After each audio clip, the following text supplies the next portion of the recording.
Mr. Speaker, for 46 days, the government of Azerbaijan has forcibly cut off 120,000 ethnic Armenians in the Republic of Artsakh.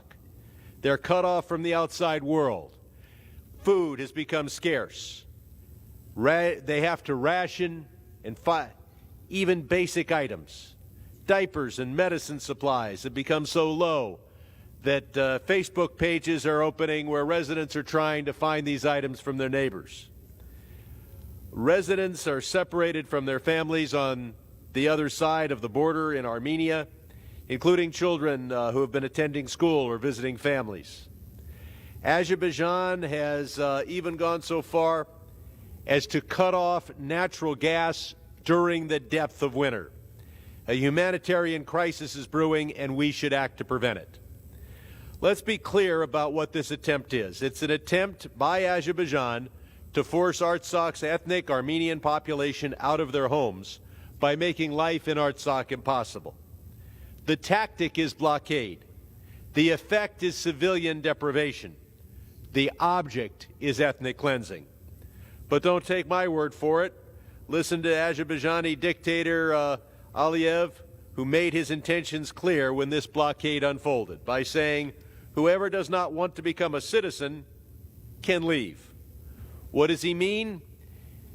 The ethnic Armenians are citizens. They're citizens of the Republic of Artsakh. But Aliyev doesn't recognize that citizenship, instead uses it as an excuse to say that he wants to ethnically cleanse these 120,000 people.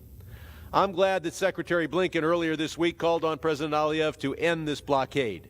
But we know that dictators don't often respond to calls for justice.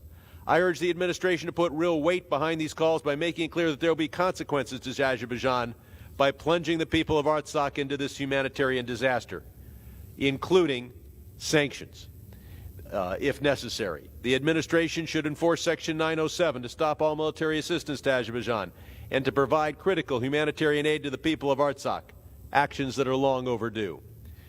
Ever since I came to Congress almost 27 years ago, I have introduced and fought for a resolution to recognize the Armenian genocide, the first genocide of the 20th century. Back then, it was not uncommon for members of this body to minimize or even deny the systematic ethnic cleansing and murder of 1.5 million Armenians, Greeks, Assyrians, and others by the Ottoman Empire.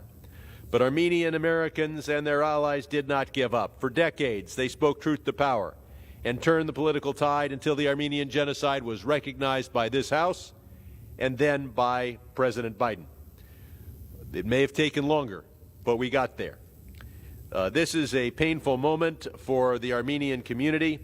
I am confident that the Armenian people will rise in strength. Armenians have outlived those who said there was no Armenian genocide, and they will outlive those who say there is no Artsakh. I urge the Biden administration and all members of this body to take forceful stance against Azerbaijan's shameful attempts at ethnic cleansing of the Armenian population of Artsakh through this deadly blockade.